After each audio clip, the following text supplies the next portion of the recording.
पृथ्वी आणि अपर्णा पिशवी घेऊन वर कुठे चाललेत? काय करू काय कळतच नाहीये. काही करून उद्या सकाळपर्यंत 1 लाख रुपये गोळा करावेच लागतील मला. मी काय करू?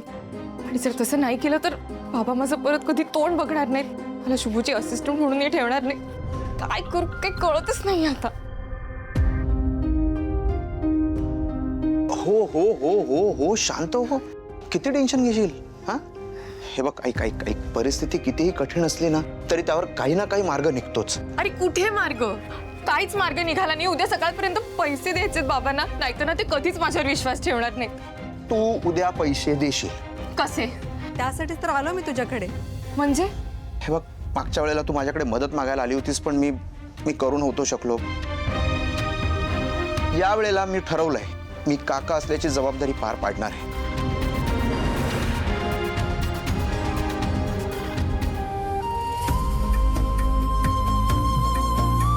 एक ही टेन्शन नको घेऊस. काका?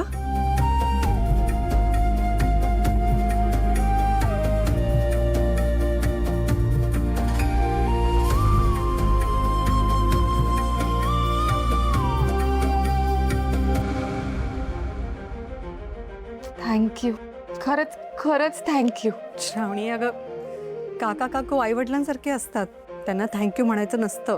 पण तरी पण हे एवढे थँक्यू, खरंच थँक्यू. का वेडी आहेस का तू? तू हे पैसे दे आणि नोकरी वाचव.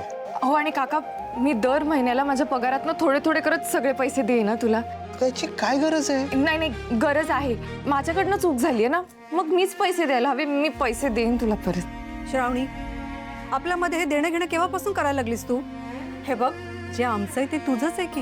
नाही नाही काकू, म्हणजे बरोबर आहे, पण मला असं नाही जमणार.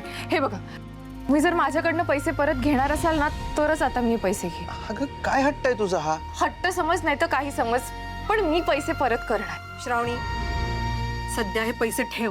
तू देशील तेव्हाच तेव्हा बघू, पण आता तुझ्या चेहऱ्यावर स्माइल येऊ दे.